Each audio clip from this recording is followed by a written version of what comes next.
well, you're going to go up, whoever's in charge, or even if you are in charge, and go and make a note that in balk number 7, balk number 2, on stratum level number, that this is where I found it. So then we can go back and say, we know that this period, we've got an arrowhead. Maybe someone over here in the same day, same stratum, different balk, just right over in this corner, found something. Maybe they found a rod or something that would have been attached to, and so therefore we can say, obviously these people were either warlike or hunter-gatherers or hunters.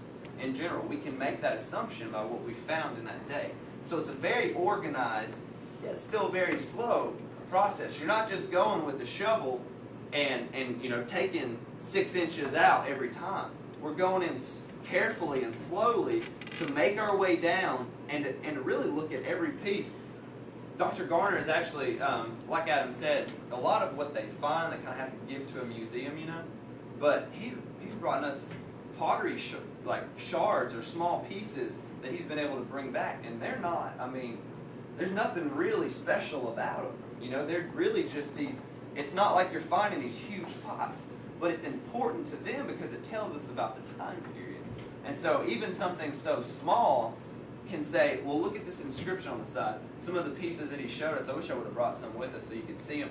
But just the smallest detail of, okay, well, obviously, the way this pot was is maybe the top comes out like that. Then obviously, that was during a time period that, they were really starting to not just make something to hold something, they were actually making pretty pots or something. Some of the ones that Adam had in the pictures, very, these beautiful things. So that we're growing and we're gaining strength in the things that we do.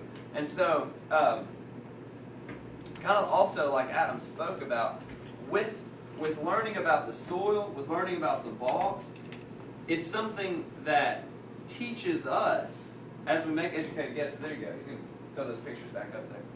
As we make these educated guesses about the time period and the people that live there, it teaches us, okay, well, these people were obviously doing these certain things, or they were building fortresses. That's one big thing.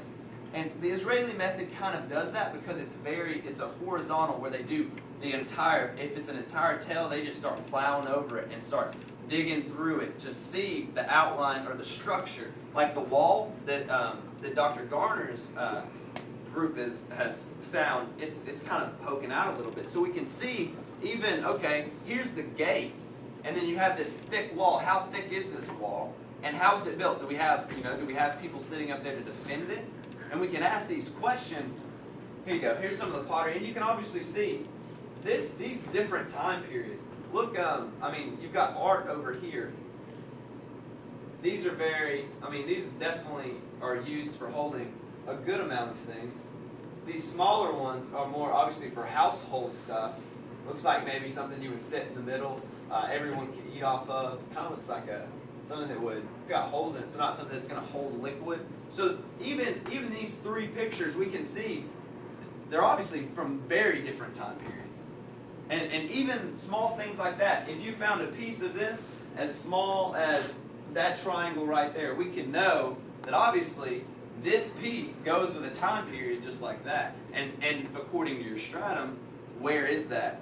Where is that in the whole realm of things? In this whole room, what are we learning about by a small piece like that? And these people were really starting, and even something we spoke about just the other day, even the fact that if you find a pottery shard that is maybe from that time period, and then you go and look that even like 2 stratas up, that we found one that is maybe less than that. So therefore, are we having is there an older, because if we're going down, it should kind of be gradually declining, kind of like this picture does. We've got something pretty, we've got something universal that can be used for holding a lot, and then we've got maybe just more household stuff. So you think as you would find this first, right, being the most recent, make an educated guess that now our plates are really pretty and made of different things, and so we can guess that maybe this was the most recent, and then we'd go to really using things more universally and for more of a community and more of a good reason to have to be able to hold the good amounts. Maybe a prosperity time. Maybe times that you're going to have more oil than you would before to have to hold in this. And then you just have the household things. But what happens, maybe we're going down the strata, we find this piece way down after we find something like this. Well, that's kind of backwards. That's not the way it's supposed to go, right?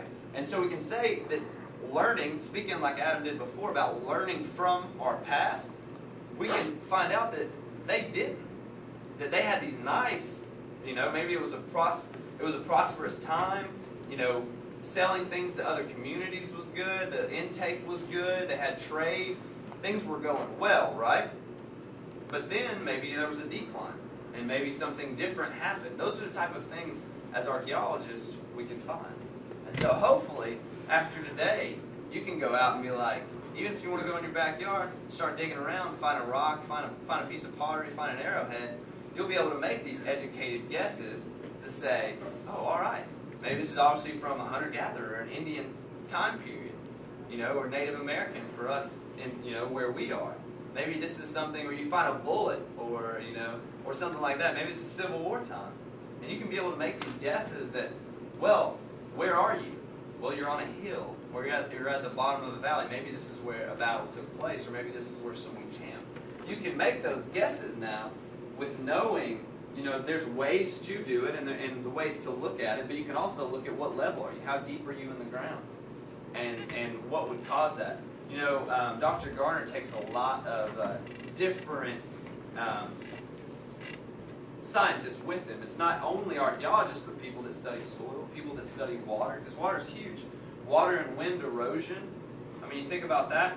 You ever gone to, you think about the Grand Canyon, that's some erosion, right? I mean, something that you've got one river down at the bottom and all this that has obviously taken place, that has just wiped all these things out. You think about, at a riverbank or something, maybe it's closer to your house than it has been before, closer to the road than it was before. Those things happen, and so that's also something we have to take into account.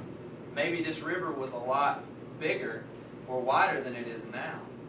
Especially if we're at a tail that's close to one, like most of them are, because of the location. A lot of people chose that. So.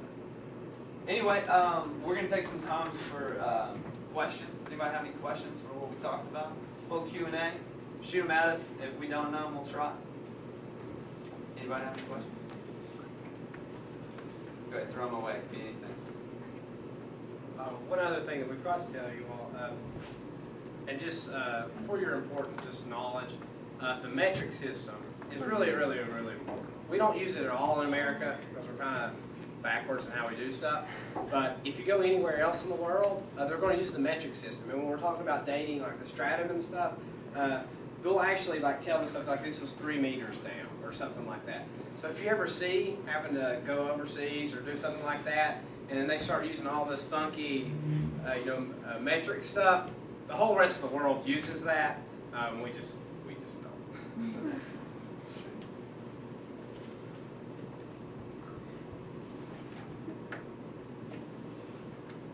So yeah, no questions? I mean, I didn't figure it would be long. Y'all about to go to sleep? I told you, it's interesting stuff. I mean, who doesn't like playing in dirt? We appreciate y'all letting us come out and let us teach you all. Thankful for Mr. Graham for letting us teach this class for us.